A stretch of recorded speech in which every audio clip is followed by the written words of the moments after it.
friends. Welcome. Jess, can I ask real quick? Can you see me in the background, like down below? No. Oh, okay. Interesting. No. I didn't expect the power that I got, though, so I'm taking what I got. Yeah. For those of you who don't know, besides seeing that I have a slightly different background for StreamYard this time, Jess informed me that now you can like multi-stream to people's channels. So we're like, for AUTHORTUBE Chat, we can both stream at the same time. And so anyway, same time. Oh, so we were like, we have to do it.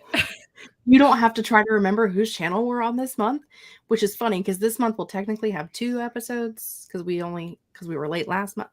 It's fine. It's fine.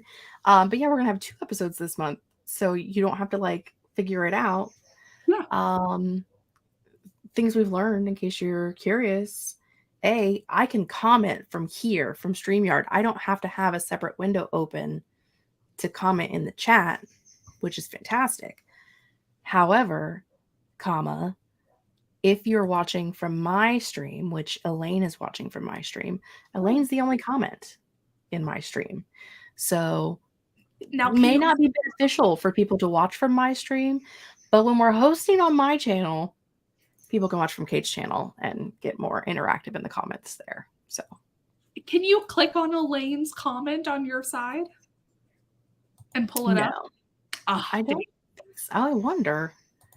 No. But you know what? It does tell me which comments come from mine and which ones come from yours. If you scroll up and look at Elaine's, does it have like a paperclippy thing on it? It does. Hi. Oh, I didn't even see it as I scrolled past. Yes. Oh, that's so that's telling you that it's coming from my channel instead of yours. Hello, Elaine. Hello. Oh, okay. I love that. So. Oh, interesting. Oh, and Kelly's doing it too. Oh, this is so fun. I mean, it does kind of feel like a bad idea. Also, I had to come to StreamYard earlier today with the shared link that Kate gave me to hop in. And then it asks you for the title and for a thumbnail. So you can do your own thumbnail so that if you have like an aesthetic to your channel, you can put your own thumbnail on it and your own title. Yeah. I love everyone. Just do the same thing. So it is so weird, but I'm having the best time. Also, you need a different color for your bubble than you do for the background. Catherine, come on. You know, here's the thing. Did I just suddenly do this? Yes, as discussed. I'm just giving you a hard time because it is my favorite thing to do, as you know. Despite just all the zeros. Oh no, that's black. I'll just choose white. No, that is actually definitely not white. Okay. All right, Jessica, are we happy now? You can see things, okay? Really, you can do what you want, whatever you want.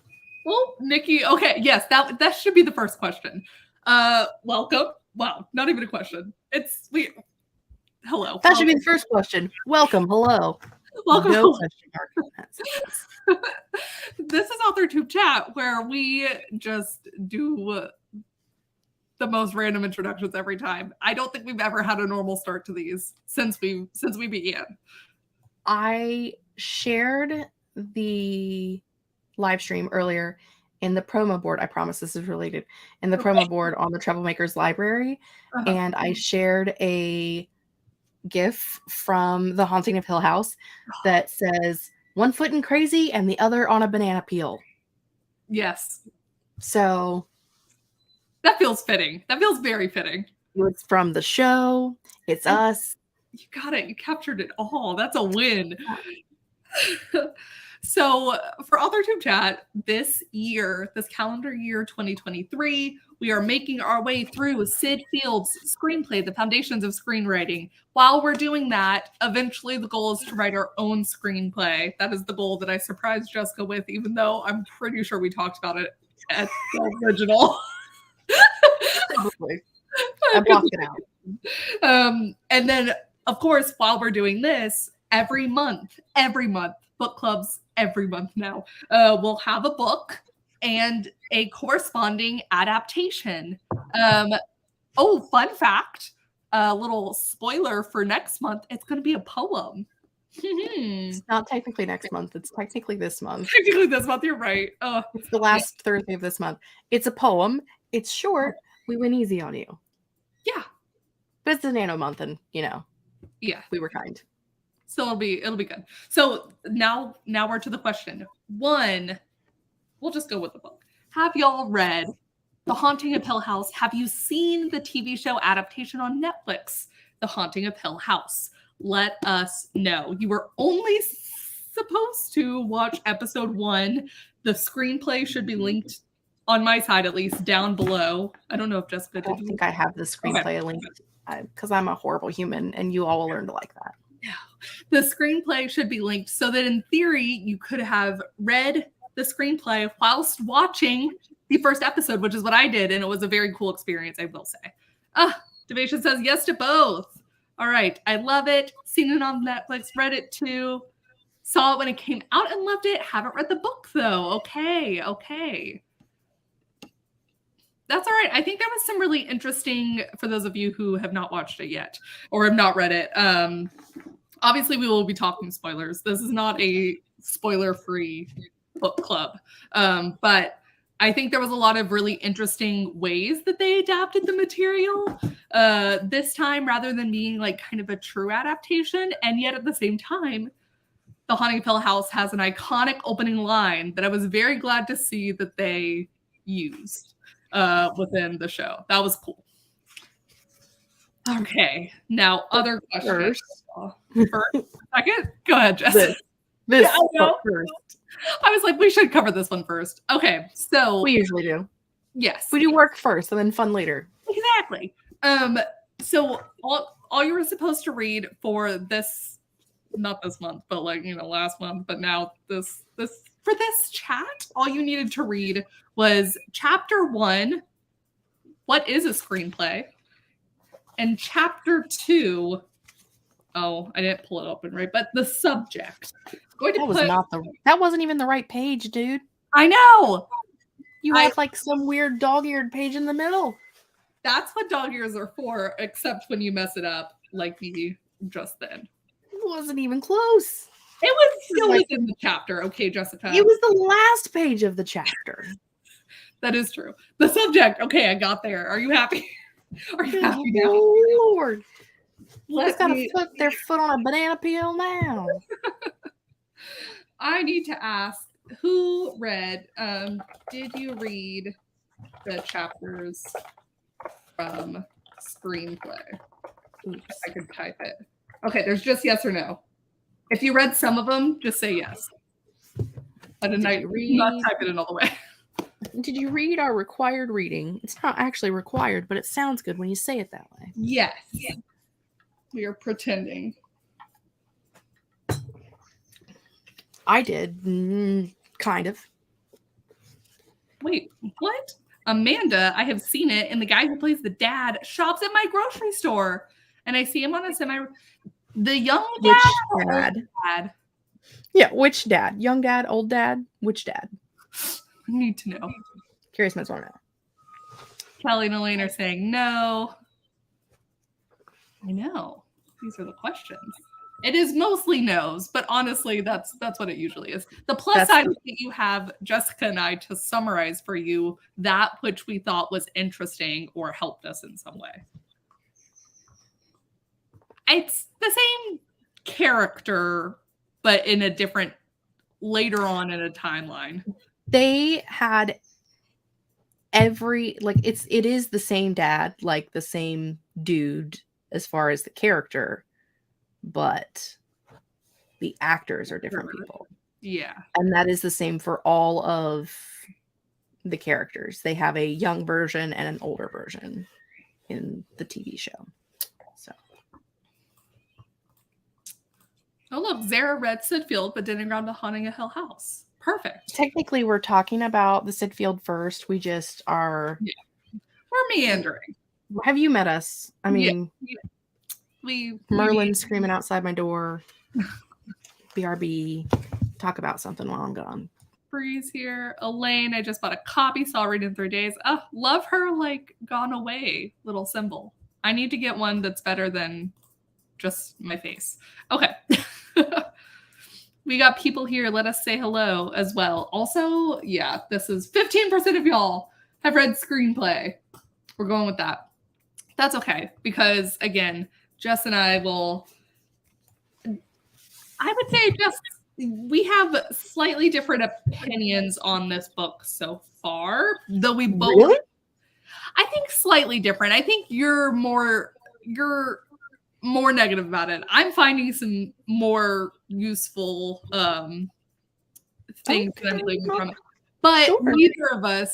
neither of us have watched many of the movies that are the examples in the book. So it does leave some to be desired for us. Okay.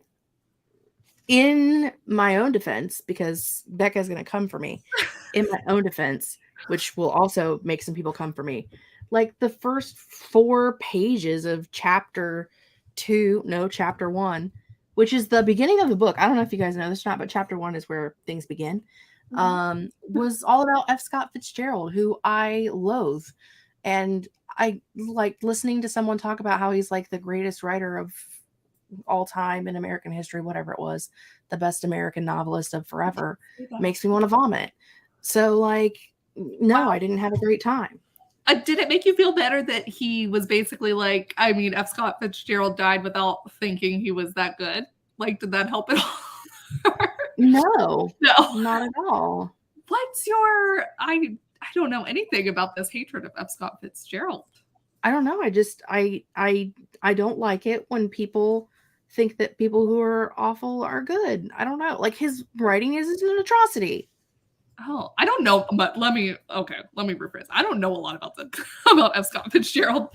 I don't know anything about him personally, except for what I just read on 4 pages in a book that's supposed to be about the foundations of screenwriting, but actually was a documentary on the life of F. Scott Fitzgerald. So, I mean, I don't know. It was quite a lot about it, yeah. It was. I know that his wife's name was Rosemary. No, that was a different character. That was a different person. Okay, so I don't know what his wife's name is, but it's in there. It's in here. It is. You're not wrong. It talks about he died believing himself to be a failure, and I went, yeah, he died with me believing he was also a failure. I don't know. Right. Whatever his wife's name is. Oh, there you go. Becca says I hate F. Scott as well, but it's what Sid talks about in terms of. Yeah, I do think that Zelda, see, people got me. Zelda Fitzgerald. See, I definitely thought right as my dog ran in that I thought, oh, hi Zelda. I was like, what? Nice time.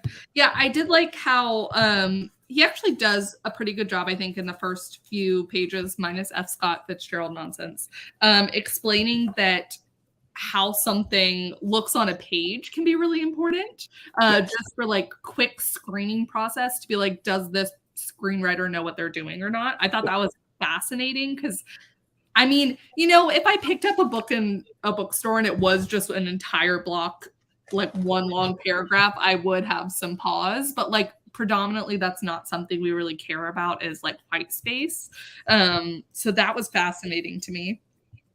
That's kind of something that we know from the writing, like from the novel writing world as well, though. Like if you send a horribly formatted manuscript or a horribly formatted, like opening, whatever documents you're sending, they're just going to be like, I don't even want to deal with this. Like you can't even follow basic structure. So, I mean, yeah, that makes sense that would be necessary. I do kind of wish that since we have the adapted version, I guess I could go, I don't know how much the newly revised and updated edition, yes, that I scratched out the newly part because this was updated and like before I was born. Yeah, I do wish that like he actually, because he gives some stats in here, but he always says last year, which makes it not super helpful for me. But like I thought it was interesting, more than 75,000 screenplays were registered with the Writers Guild. And out of that number, maybe 400 or 500 scripts are actually produced. Like that is fascinating odds. And like, can I do the math on this real quick? Hold on. It makes sense. 500, what do you say, 75,000? Like, I think that's that looks to be worse odds, significantly worse odds than the book world, which makes sense. It costs us so much more money to produce. Right. But he talks about later too. Like there was just a bunch of stats in here that I was like, huh, fascinating. Let's see. Was there anything else in the first chapter, Jess, that you were like, yeah, this is interesting? I actually like underlined quite a bit, to be honest. Merlin, you are not helping my life any right now, but just do what you gotta do, kid. She's so cute. She's so chunky, she doesn't fit on my lap. She's like, I want so much love. I know, and I don't have any love to give. I am a grumpy old lady. Have you not figured this out yet? What were they talking about in this one that was interesting to me? I'll be honest, not a lot. Like what you said. I mean, a lot of it. It was a lot about F. Scott Fitzgerald and how his stuff happened, and okay. Something about tables. We talked about tables, like not like a computer table, but dining tables.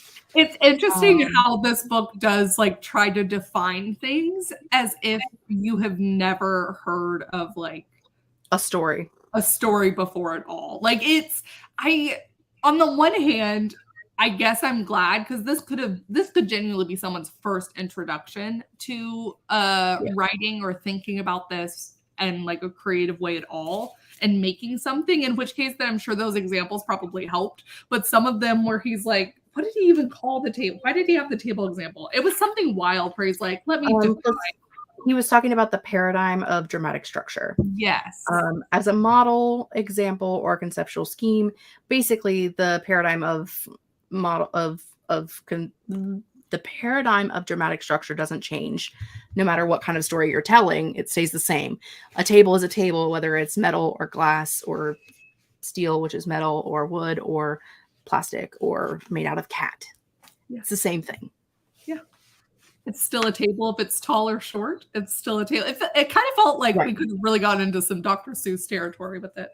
It remains what it is, a top with 4 legs.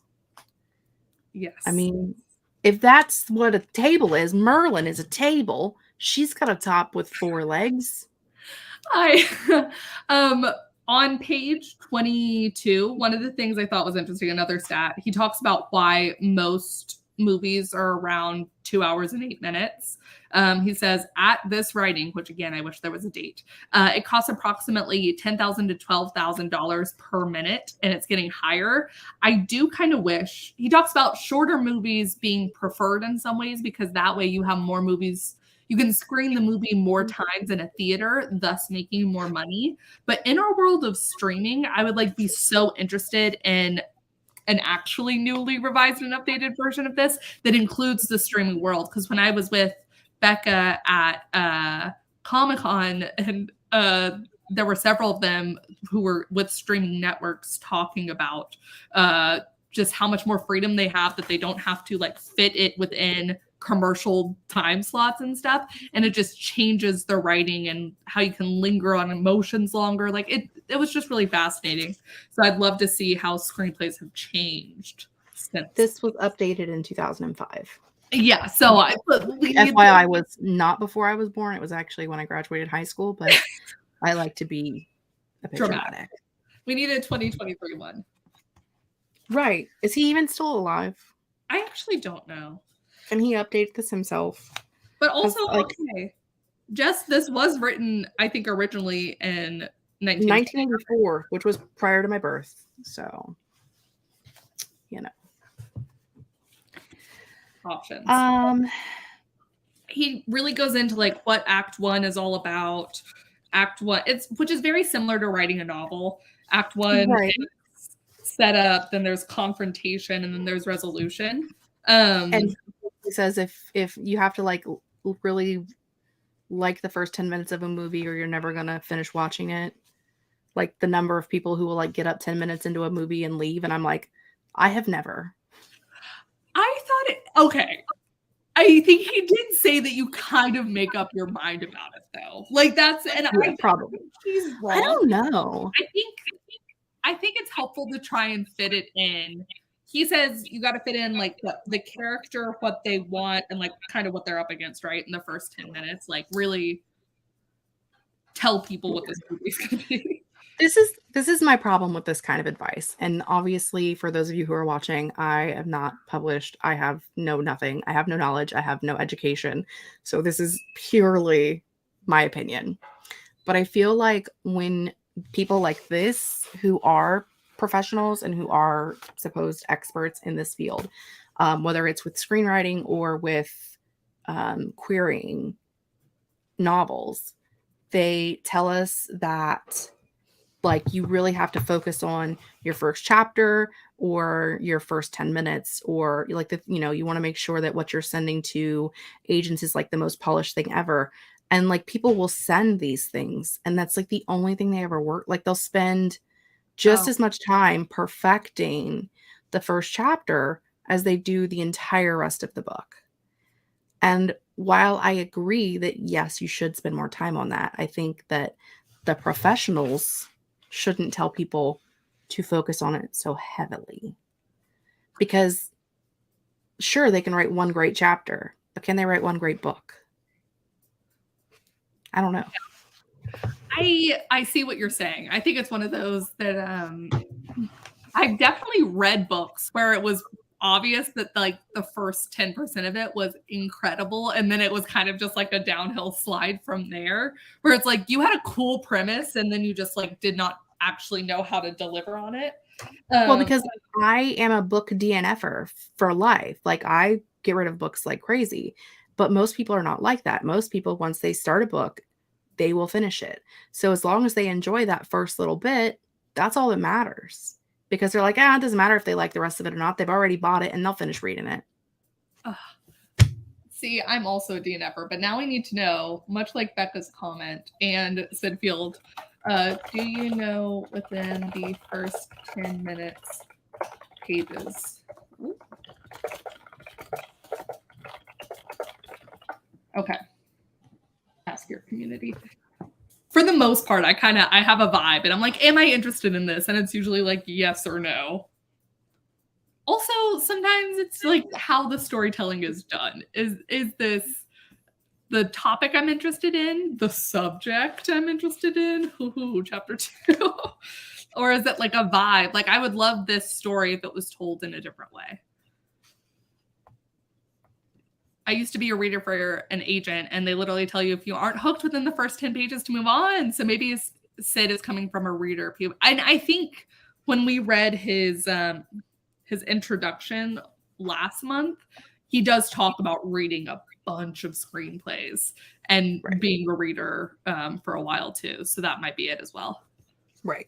I don't disagree with Becca or with Jason that it is important to have the very beginning be good, but I don't think you should make it very good at the expense of everything else. Yeah. You shouldn't spend 50% of your time on one chapter and 50% of your time on everything else. Yeah. It should all get the same amount of love. And if you're capable of making that first chapter in that beginning that good, you should be able to apply that to the rest of it as well. Theoretically. No one is going Maybe I'm just having, why is it when we have these discussions, I am just like, who am I? I don't even know. You're randomly enraged. You're like, no. I'm just enraged every time. When it comes to TV, I know after the pilot episode, if the pilot is good enough, it should be good enough. I actually give TV shows a couple episodes to get in because I notice that there's sometimes a tonal shift. Sometimes they switch out like actors. I'm willing to like watch a couple episodes after a pilot to know if I like it. But that's just because I know that that's how pilots work for me. Although I guess if the show lasts for very long, that would still be like 10% or less of the overall. So it really, for me, depends on if it's like a topic that I like or if it's got an actor in it that I like.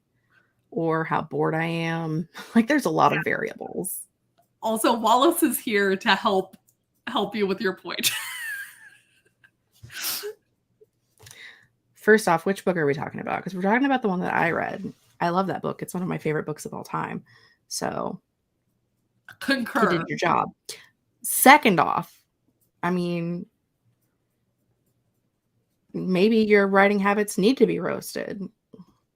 Also, first off, that is a joke. Wallace is my friend. If you don't know that, I would never say that to any of you. I say that to Wallace because I love her. She's my friend. I could talk to her that way. But also, I'm roasting you because you actually have writing habits, unlike myself. So I was about to say, I feel like we should just have like a roast for our whatever reunion number we're on next. Just oh man. Yeah, Becca, that's a good point. I've still passed on screenplays if their first 10 are great, but the rest are a mess. So it's like you have to, yeah, it's getting your foot in the door. Well, and it's a newbie writer thing, but a lot of newbie writers will like, they'll make like the first couple of chapters really good, and then they'll start querying immediately. And then if it's so good, and then they'll get a request, and then they're like, frantically, yeah, because then they're like, nothing is. I'm not prepared for that.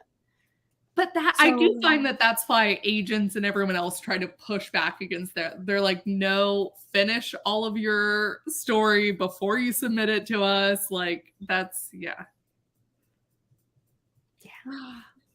She barely liked season 1. I mean, I'm glad she stuck with it because Schitt's Creek is one of my all-time favorite shows. I haven't watched it. I feel like you really like it, Jess. I think it's next. Like it. Okay. Because I spend a lot of time talking to Julie and Amber, and like Amber and I can talk about movies and TV shows and stuff, but Julie does not do TV, but she has seen Schitt's Creek, so I feel like I need to watch it. You do. I think you'd really like it. Also, Julie doesn't watch TV. I have questions.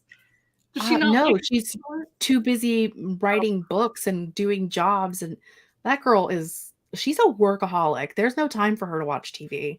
Okay. If I had half of her energy or motivation or self-discipline, I could conquer the world.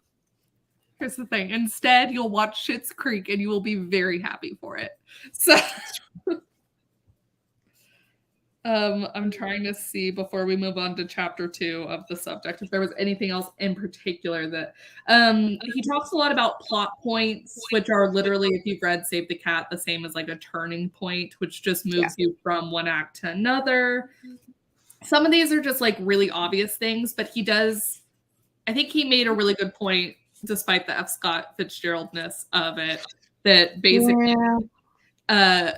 there are great cinematic openings, and positioning certain things some ways where you're introducing to a character can be really helpful, but like not always work within the novel format where you're really more inside the main character's head for the most part, whereas you kind of see a situation with a character unfolding. It's just a slightly different way of looking at something that I thought was really interesting and helped me, since I'm trying to brainstorm ideas for my screenplay to do alongside this, help me be like, yes, okay, maybe this would be a good open.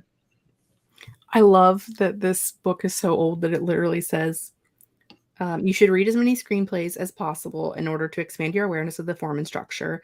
Many screenplays have been reprinted in book form, and most bookstores have them, or you can order them. Yeah. And then it goes into, or you could do a Google search online, because that's the part they threw in 2005 when Google existed. Like, you could also do I do appreciate, I mean, I know it's kind of like an obvious thing that we would think about, but how many times does someone ask you a question that's easily Googleable? So I like that he added in that he has his students read a lot of scripts. He lists off the ones that he keeps talking about that he references that I've never heard of. Chinatown Network, American Beauty, The Shawshank Redemption. I've heard of some of these. Sideways, The Matrix, Annie Hall, Lord of the Rings. Those are the ones he mentions. He says they're excellent teaching aids, and if they aren't available, read any screenplay you can find, the more the better. The whole thing is about reading it multiple times, and it's the same as like when we talk about novel writing, we say reading is writing, reading is learning, because the more novels you read, the more you learn inherently what the structure is of a novel. Recently, last Thursday, I went to a book signing for Mindy McGinnis, who is a New York Times bestselling author. There were a whole 5 people there because it's in my teeny tiny small town. She just happened to be driving through, so she was very kindly stopped at our local bookstore and did a book signing. So like we had a long, like 2-hour chat about just like everything. And she said when she started writing, she didn't do any, like, she didn't know the structure of a story. She didn't know how to write a story, but because she had read so much, it just kind of comes out the way it's supposed to. And yes, it had to be edited and had to be changed and moved around and things like that. But if you are putting it into your brain all the time, you're going to absorb that knowledge. So I respect his decision to mention it in here as a, you need to do this thing because that will be helpful. Well, I also like, in comparison with something like Save the Cat, which is very prescriptive with its beats, I appreciate that he mentions page 28, like, do all good screenplays fit in this paradigm? Yes, but just because a screenplay is well structured and fits the paradigm doesn't make it a good screenplay or a good movie. The paradigm is a form, not a formula. And so he's kind of being like, yes, everything that's good will do this, but just because it does this doesn't actually make it good. Like there's so much that goes into it. It's not a formula. Square is always a rectangle, but a rectangle isn't always a square. Yeah. One of those. Then that's basically chapter 1. Jess and I both did not totally finish chapter 2, the subject. I've read it before, but I did not finish it. I have not read it before, and I forgot to read it, which is hilarious because I've had all this time. But to be fair to myself, I had COVID, and then I had a stomach bug, and I'm just living my best life over here. Also, I watched all of The Haunting of Hill House because I did not stop. Also, you were sick. Like, that's the perfect time to watch all the TV. Right. All I could do was lay in bed and sweat. So, yeah. So I have like 4 pages left to read of chapter 2. I literally was reading up until 6:25. So, what did I take from this one? I skim read this one a lot. I will say, I think if you're here and you're hearing me be very negative about this book, Becca, because I love you, I think at this point I'm not really being negative. It's just that I'm like, I've seen all of this before. Like, this isn't new information to me. Let's move on. Like, I'm wasting time. Like, I've got better things to read than this at this moment in time. So I feel like as we get further into the book and we get into information that I actually don't already have, I will be more accepting of it. At this moment in time, I'm just like, I have been learning about this for 20 years and okay. Yeah. I think there's like chapters on the scene and the sequence where it's like we get to read like I think it's gonna get very into the thick of it, but it's just this is right now we're just learning like basic story structure, which is a thing we already know. If you're here, you probably already know about it. Right. Most of you, unless you're new and you're starting out. And if you are, welcome. And I'm sorry that this is your beginning. Like me. I'm sorry that I'm your beginning. Welcome. Definitely the basics. It'll be more interesting and helpful later. Yeah. I'm trying to think of the couple interesting things. I like that he talks about subject is the character and the action. The character and the action. That is, in case you're wondering, because most of you didn't read this, chapter 2 subject is about the subject, but also about like needing to know what kind of a subject you're going to write about. What kind of a story are you telling? What character are you presenting? Why that's important to know that, and why that should be the first thing you learn over, sitting down and writing. A lot of times with stories, especially if you're writing something that is fantasy related or history related, the first thing you'll do is sit down and like write a bunch of like backstory for characters. And that's not necessarily what you would do in a screenplay because a lot of it you're not necessarily going to use. So you figure out what your subject is going to be, and then you figure out what characters you need and what actions you need and go from there. But he does talk about doing lots and lots of research. All the research. My gosh. I was like, I get it. I mean, he's not wrong. At one point, I think it was page 36, he says, too many people start writing their material with only a vague, half-formed idea in their heads. This works for about 30 pages, but falls apart. And I was like, wow, he is attacking me right here. And he's like, you don't know what happens next or what to do next or where to go, and you end up getting angry and confused and frustrated. And I was like, but anyone you know? Yeah, I was like, but otherwise, yeah, it's a bunch about research, and yeah, it's definitely 101 stuff. Yeah. Where it's fine. Like there's nothing wrong with it. Like I haven't read this and been like, this is terrible, this won't help anybody. I haven't looked at anything and been like, why are we reading this? I'm just like, I'm kind of bored. I want to get to the good stuff. Yeah. So yeah. And at the end of the chapter, there is the first exercise of the book. So in theory, by the time you reach the end of the book, like a lot of the exercises deeper in are like actually write a whole scene or do this. And this one's just like, think about the subject of the story you want to tell and like come up with who they are and what they want and like what's happening is basically it. So if you are going on this journey with Kate and I, and you are going to try to write a screenplay with us, I don't know if we're actually going to try to write it throughout the year or if we're going to try to write it at the end of the year or a little bit of the two together. But our homework is an exercise. Find a subject you want to explore in screenplay form. If need be, look through the daily newspaper to see if a person or incident or situation grabs your attention. Think about how you might want to structure your story, then reduce it to a few sentences in terms of action and character, then write it out. Remember, it may take you a few pages to find out what you want to do and another page or two to clarify it, but then you'll be able to eliminate the unnecessary and focus on your subject. So my question for you, Kate, is have you decided what project and or idea and or subject you would like to work on?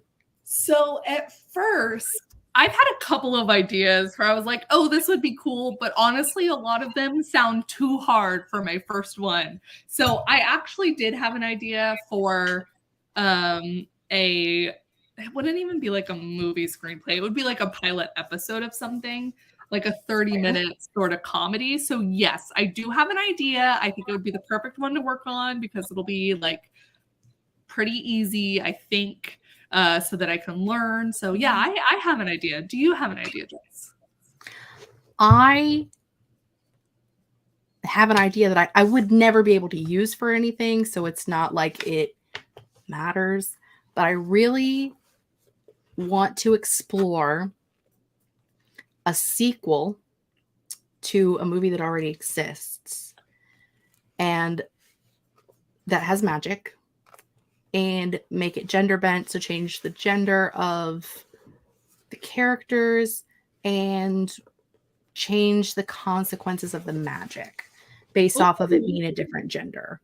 So like, you know, if when the male gender has the magic, this consequence happens, but something happens in the bloodlines and now females have the magic, what would be the consequence of women having magic versus men? Oh. So that's my plan. I love that. Try to do something like that. It's like kind of fan fiction-y, kind of like I know Becca did like spec scripts for like I think it's shows that are still going on and stuff. But yeah, it's kind of in that vein. That would be really cool. Okay. I'm intrigued. It's not anything that I would ever be able to use because it's an intellectual property that already exists. It's new enough that it's not like, you know, thrown into the ether.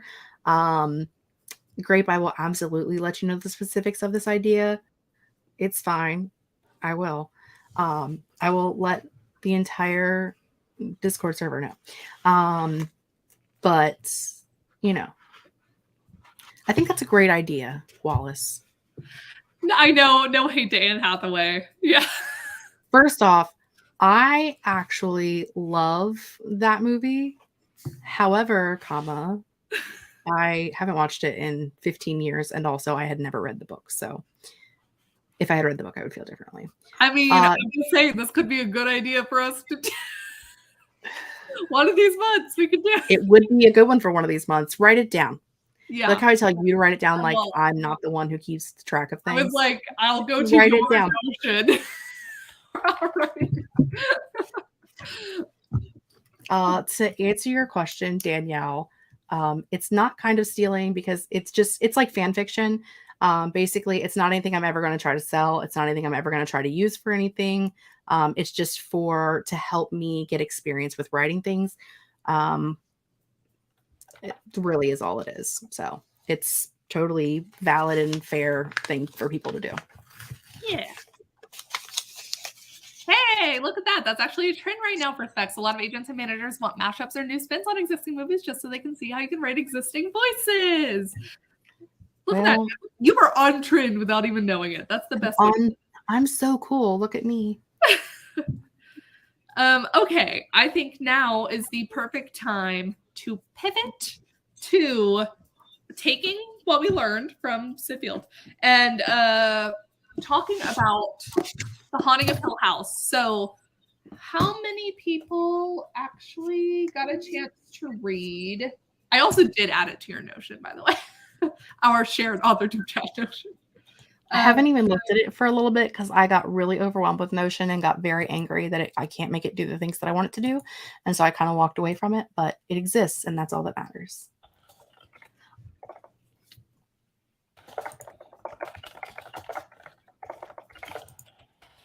Can you log in with the account that I would like you to log in with? That would be fantastic. Thank you. I accidentally did a Q&A instead of a poll, which is not going to be helpful. Okay. I want to know how many of y'all got a chance to read the screenplay for The Haunting of Hill House. Jess, did you say you got to read it or no? Yes, I did read The Haunting of Hill House. I gave it 2.25 stars. Okay. The best part about this was that I've actually read The Haunting of Hill House once before, and I did a Cooking with Classics on it. And so I got to go back and rewatch exactly what I thought, which is not too dissimilar from what I thought this time. I will say that I actually enjoyed it less the second time I read it. I think there's something really bored. Yeah, it's very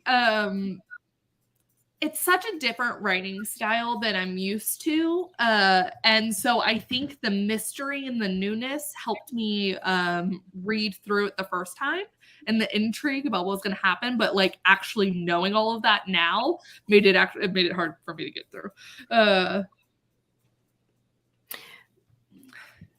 It was also, I respect the fact that this book came out in the 1960s.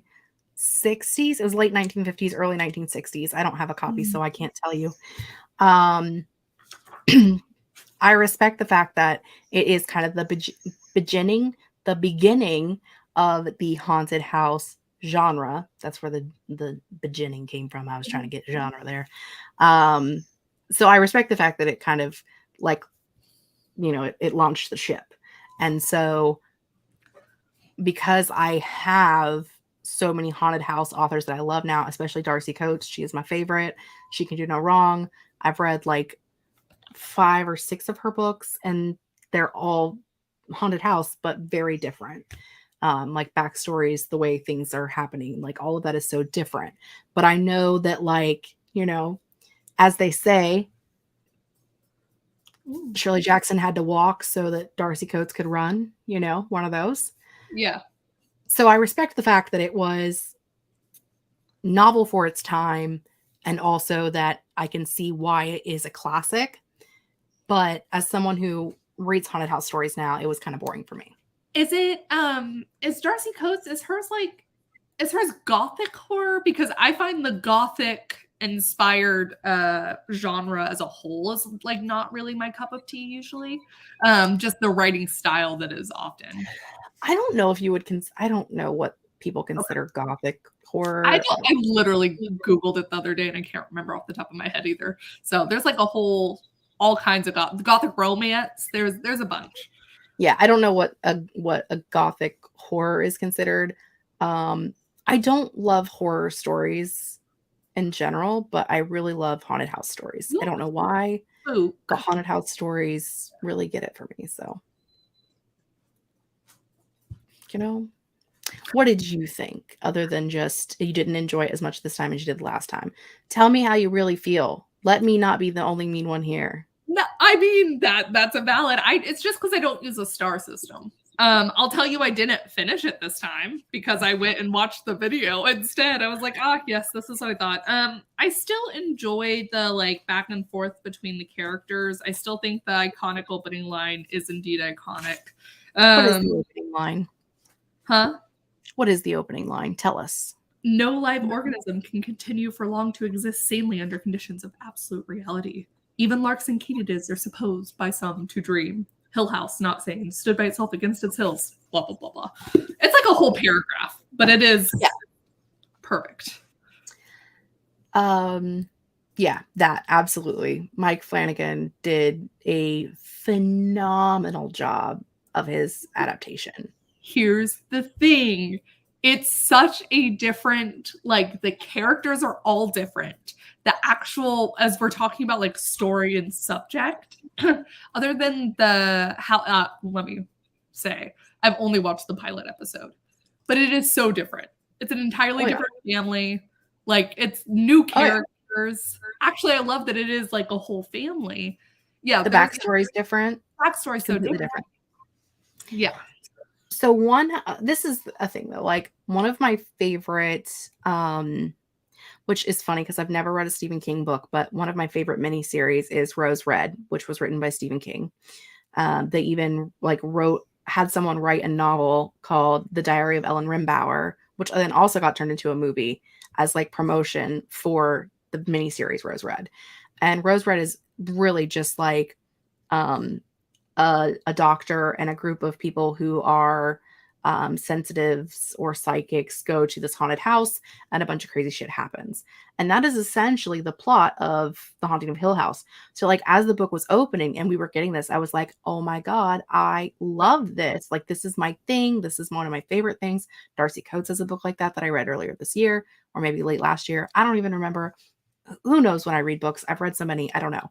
But like it was getting to that thing that I love and I was so excited. And then the book really just let me down as far as like thrills and chills part of it. Like it's still written well. It's still a complete story. Though I will say the epilogue and the ending is a bit, a little bit of a just like a and done. But like it's well done. It's not a bad book. It's just not my preferred.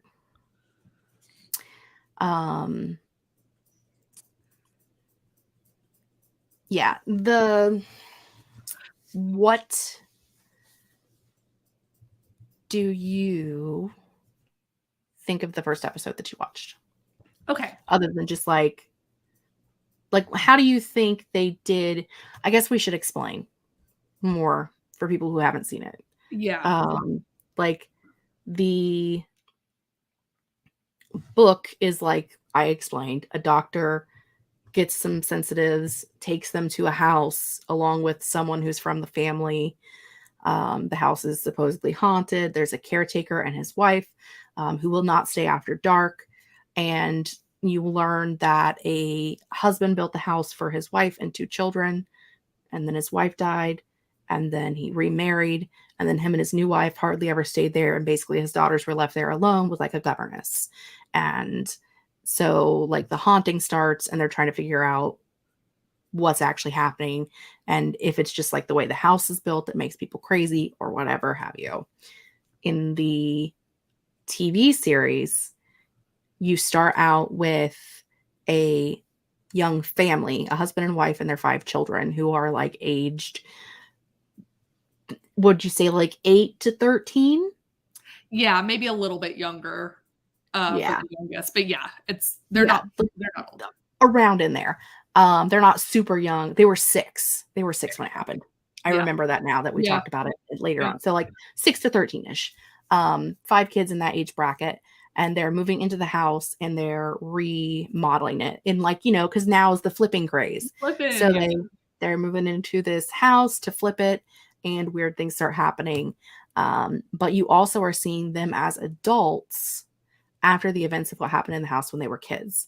And so it kind of like interweaves those things together. Yeah, they're interspersed, so you never know quite what's happening. It starts with the youngest daughter is really the only one seemingly seeing the things. Like, she's the one who's really freaked out about this. They're having to, like, come and comfort her oftentimes. And then we are also seeing a side of her when she's an adult version and being like, it's back. The thing that was haunting me, the bent neck lady is back, basically. And you explained to me that the other episodes kind of follow one individual sibling. In this first one, we get the guy who's actually written the book, The Haunting of Hill House, and several others that I think they then did the spin-off shows for, which was quite cool. And that's when they get to use the iconic opening line and some other stuff. And we really get to explore this concept of paranormal. And basically the family had catapulted to infamy, really, not just because of the book, but because of what happened in the house, what really happened in the house. What his father told the police had happened in the house when they were kids and when they were there. And he continues to write books about other haunted places, and that's how he makes his money. And then the next 4 episodes go child by child down the line in age of like what happened on this same day in the present day. I think it's a couple days, but a couple of days in present day, and then their experiences in the house when they were kids. And I think those first 5 episodes, if you're interested in watching and haven't watched it yet, and I know someone said that the TV show was a bit all over the place. The first 5 episodes, I think, are pretty easy to follow. It's the back half that gets a little like you have to start piece. If you're a person who watches shows and just watches it and doesn't like try to piece things together, you'll probably be lost. But if you're someone who tries to piece things together while you're watching, you'll be figuring things out and it will make more sense, I think. But it got weird. Oh, see, I'm excited because I only watched the first one. Okay, I did also see me and maybe one other person might have read the screenplay while I read the screenplay for the first episode while I watched the show. So I had my computer open and scrolled. Forgot that part. It's like we chose this one so that we could read the screenplay. Me and one other person. So if you're the other person who did it, you got to let me know what you thought, because I thought this was fascinating because they would just like one character was named something completely different. What was a really long scene in the screenplay actually got like eliminated, like more than half. And this happened like 5 or 6 times, I would say. They cut like half of the content of the screenplay, these long conversations, which it was just really interesting. I think there was only one scene that the show had that was not in the screenplay, which was when the oldest son was talking with the caretakers of the house, and we get to see the mom come in and they have a conversation. I don't think that was in the script, but anyways, it was fascinating. So yes, Jess. I just finished watching it Saturday, Sunday. Listen, I laid in bed for weeks being sick, so I have no clue. I have no sense of time. There were some choices that were made about a lot of things. I seen someone said earlier, and I don't remember who it was, and I apologize because it was a name that I recognize, and I'm a loser. Someone said they watched like the first 9 episodes and then chickened out and didn't watch the final episode. And I will tell you, I don't think the final episode is that scary. The final episode is really this like moving conclusion more so than scary. And it does everything in this really interesting way. There is one part that really gave me the hibba-jibba-jibba-jibbies, but I can't remember if it was in episode 9 or episode 10. So you may not have got to it yet, but you may also have gotten to it yet. It takes place in a car, if that helps you any. I nearly fell clear out of my bed. So it's a jump scare. And jump scares get me. Yeah, me too. But there's not a lot of them. But you get a lot more information about what really happened in the house and everything in that last episode. And some of the things that like you didn't understand, and when you're told or shown what actually was going on, it's just like, holy shit, you know? Oh, now okay, I gotta watch. I feel like, do we want to get into how spoilery do we want to be about the first episode, even?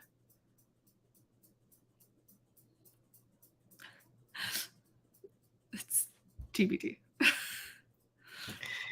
How spoilery do we want to get about the first episode? As spoilery as you want. I don't care. Okay.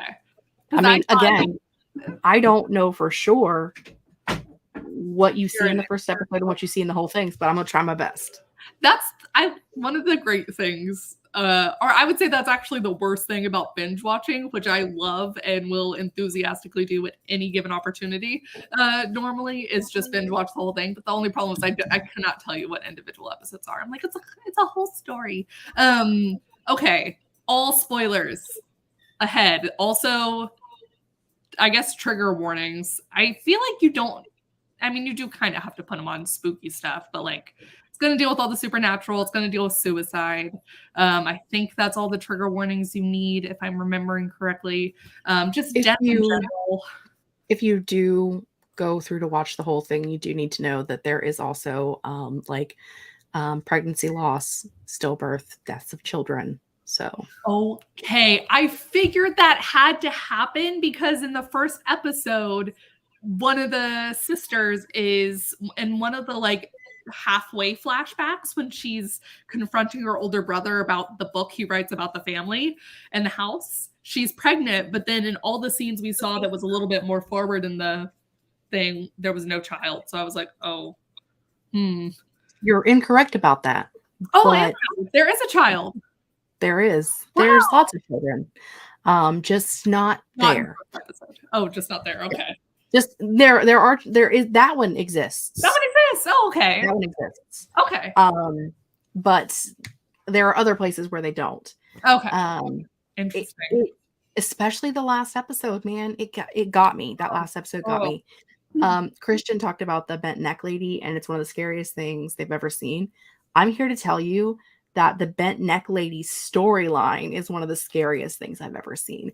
When I tell you that it was like 3:00 in the morning and I was like sending a text message to Julie, who then I remembered had never watched it. So then I had to send my text message to Amber instead. I was like, are you kidding me? But that didn't happen in the first episode. So I can't tell you, but it was fantastic. Blew my mind. Oh, the storyline makes me see. Yeah. That was you were telling me it wasn't that scary. Now I'm more scared. You said it wasn't that scary, and now you're just like, listen, it's not. It's not scary in the sense that, like, as I was watching it, I was terrified. It's scary in the sense that A, someone was smart enough to come up with that, and B, that it's like that existential life crisis thing. Okay. Like, it makes you look at life in a different way. Like, I definitely, as I was watching it, was like, which I'm fairly morbid to begin with. Also, I lost my sister last year. So, like, I have a lot of these thoughts in general anyway. But just like when a movie can make me look at the whole picture of like life and death and the process of like, where do we go when it's over? Do we believe in ghosts? I don't know. When it can make me rethink all of the things that I've already thought in the last 35 years, it was scary. Yeah, scary in the sense that it was so clever. Yeah, for sure. Okay. Yeah, it was terrifying. Okay, I'm okay. See, now I'm just like trying to imagine. I'm like, now I have some theories formulating. I'm going to have to, can't wait to be proven wrong on all of them. That's one of my favorite things about these kind of series where I'm just like guessing at every turn. I thought within the first episode, it was really interesting. I can't remember, the oldest son as an adult was talking to the lady whose house he stayed in, where she had her story about seeing her husband as a ghost, like, and all this stuff. And he's kind of explaining that he thinks that ghosts are just what we want to see. We want to see the ghosts because we're not wishes. Their wishes.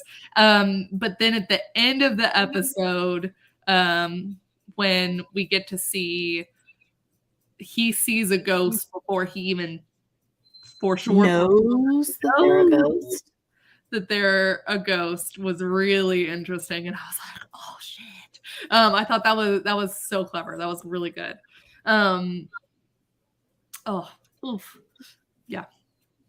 Yeah, I think also a thing we didn't discuss. It does deal with addiction as well. The one of the brothers goes through a lot of treatment centers, things like that. So there's that as well. There's also see, I'm just gonna stop talking about what exists. Just gonna stop talking about it. There's some other things that happen, but they're like mentioned. They don't happen on screen, so you're probably okay. But it's later, much later on in the episodes, and so I'm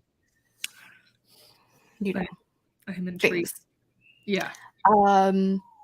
You'll learn more when you learn about why can I never remember the middle sister's name?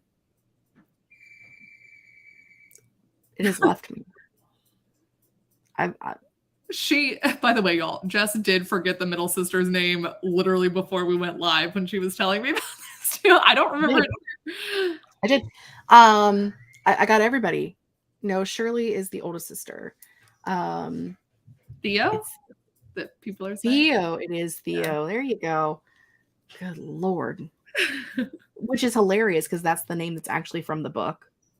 Yeah. Theodora. Well, but then Shirley Jackson. I do like how they picked out some of the names and really made a nod to it. They did use all of the names. You just haven't seen all of them yet. Yeah. There's a doctor with the doctor's name later on. Okay. But I don't think you've seen yet. No. But yeah, Shirley, Theo, Stephen. Nellie is Eleanor. Yeah. Now. They're all there.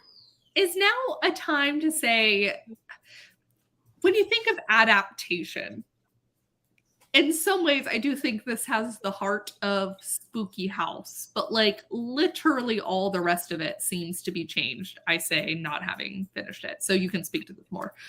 When you think of adaptation, like to you, would you define this as an adaptation? I mean, I know it is. They had to pay to use the name and like it is, but like, is it though? You know what I'm saying? I think it is a adaptation that has been modernized for today's viewers. I think if you made an exact adaptation of that book in this time period, it would be hard to get people to enjoy it.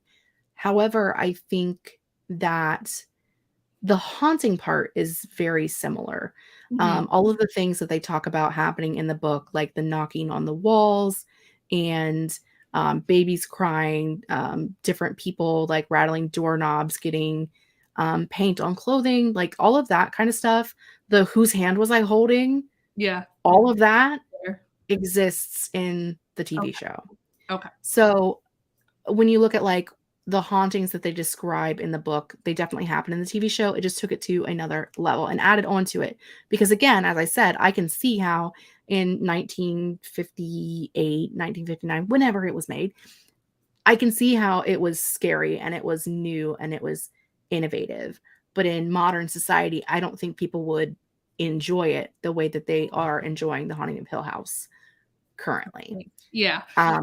Also, the house itself, like the whole idea about how the house kind of has a mind of its own, is represented as well. So, okay.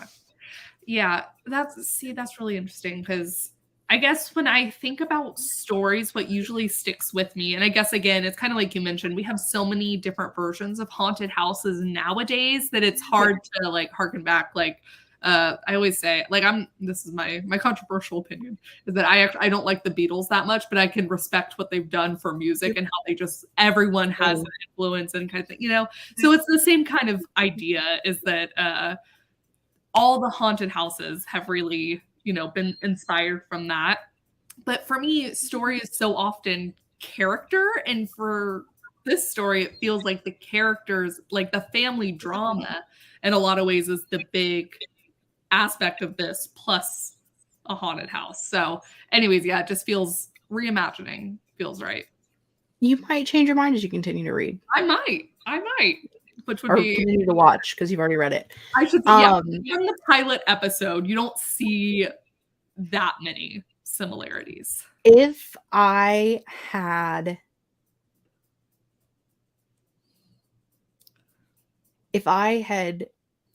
enjoyed any of the characters from the book, I probably would have been mad that they changed the characters in the TV show. But they were just soggy cardboard. Like, I didn't care about any of them. And it was, to me, it was very weird, the way that Eleanor would, like, she, like, took other people's personalities and other people's things and, like... Well, that was the great, like... That was the great part of the telling in some ways for me, was you didn't know if it was actually this house or was it Eleanor being actually crazy. Like, was it the house? Was it Eleanor? And you got to see within her so much of her own struggle. Even like the first drive there, as you're reading The Haunting of Hill House, where she's just imagining so many things. And at first you're like, oh, this is a normal daydreamy aspect. And then you're like, but is it though? Well, and she sees the little girl at the diner on the way there, her couple who talks about her cup of stars. And then she tells the others that she had a cup of stars. Yeah. And that it was her cup of stars. Yeah. It's just like she steals other people's backgrounds and stories and makes it into her own. In the TV series, they do that rather than doing that with Eleanor, they do that with the mother, who I don't think is actually named until much later in the thing, because I have subtitles on when I watch TV. And anytime that the mother spoke, it just said mother and then whatever her line was. I don't think they actually named her until later on. I think her name was Olivia. Okay. But that it was with her was, is she crazy or is it the house? Right. It was more with her than it was with Elle, who was very young. Yeah. Okay. Cool. Well, then it's kind of like they split that character into two. Yeah. Like they split Eleanor's character into Nell and to Olivia, and like brought out both aspects of what kind of happens to her in the book. A very cool reimagining. I'm here for it. Okay. You'll have to continue. And then I'll be texting you at 4 a.m. Please do. Okay. Do we have... I will sleep. Yes, that's fair. You can text me when you wake up. Do we have any other wrap-up thoughts, either about The Haunting of Hill House or Sid Field's screenplay? Comments, questions, or from you? Yes. Before we announce next month, that's actually this month. But you have 3 weeks, and again, going super easy on you. So yes, very short. Very short. In fact, I've already read it. I read that instead of reading the Sid Field chapters. I'm excited. Well, I had to read it to make sure that it was what I wanted to do, what I wanted my choice to be. Not that it was my choice. You sent it to me and said, how does it sound? And I went, this sounds great. I don't have to make a choice. Yeah. Well, to be fair, you made some of the other choices. So it's, it's a give and take here. It's weird that I made the choice, but we're hosting on your channel. So I don't know. What are we doing here? Do we even know what we're doing? No. One foot in crazy and the other on a banana peel. Yes. Hi, Merlin. Are you back already? No. Okay. It looks like there are no questions, no concerns. Jessica. Oh, if I don't have any resources to pull up onto the screen, unless I can. Me either. Quickly. Hold on.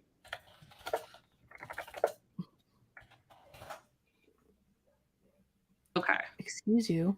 I'm trying to. Okay. Well, I guess we could do like a. True.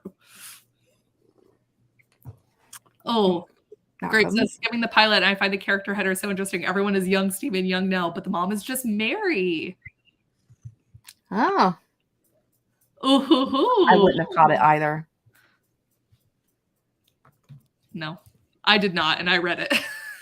Well, and like in watching with subtitles throughout the series, even when you see them on screen and they're talking, if it's the younger dad actor, it says younger, whatever his name was. And if it was the older dad actor, it said older, whatever his name was. Yeah. I'm like, I can see him. I know.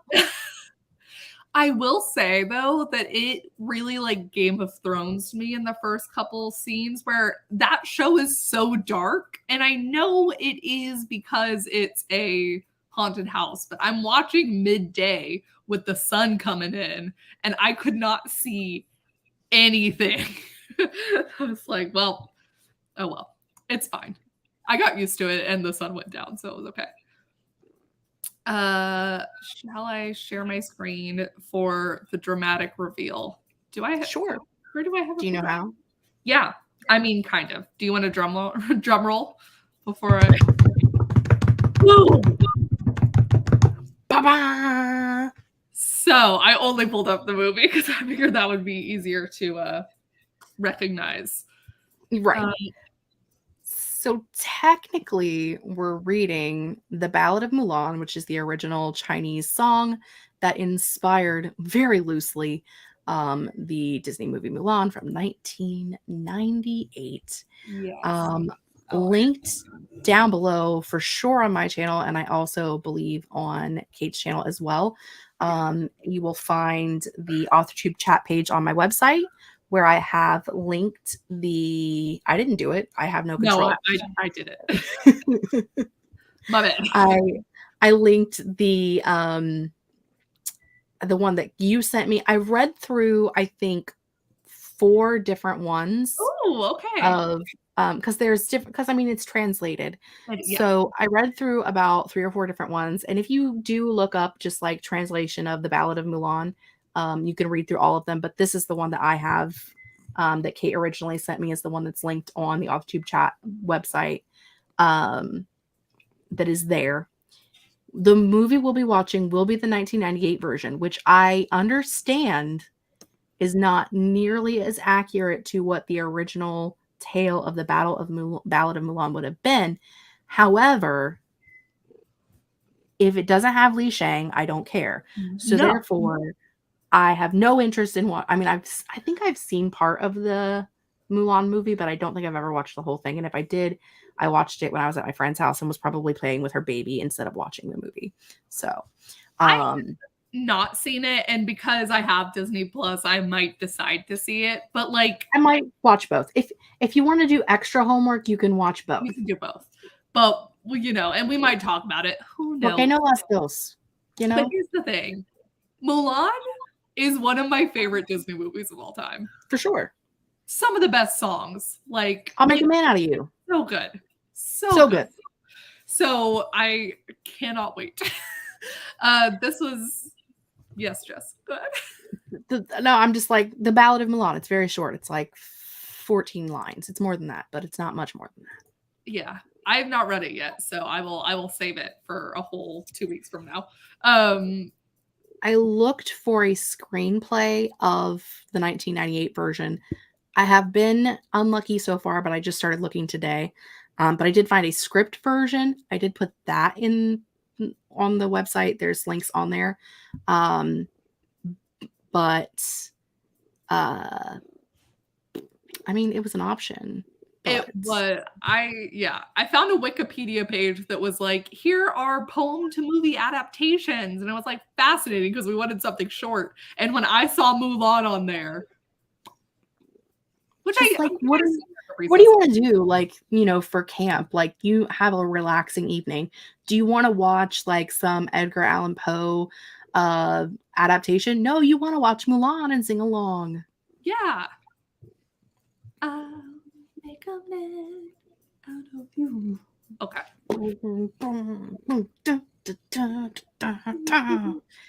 You know, even though, you know, it is, again, nothing like no, I won't say it's nothing like the original ballad, because it is a girl who takes her father's place in the army and does a very good job in the army and gets accommodations and then goes home. And so, like, that part happens.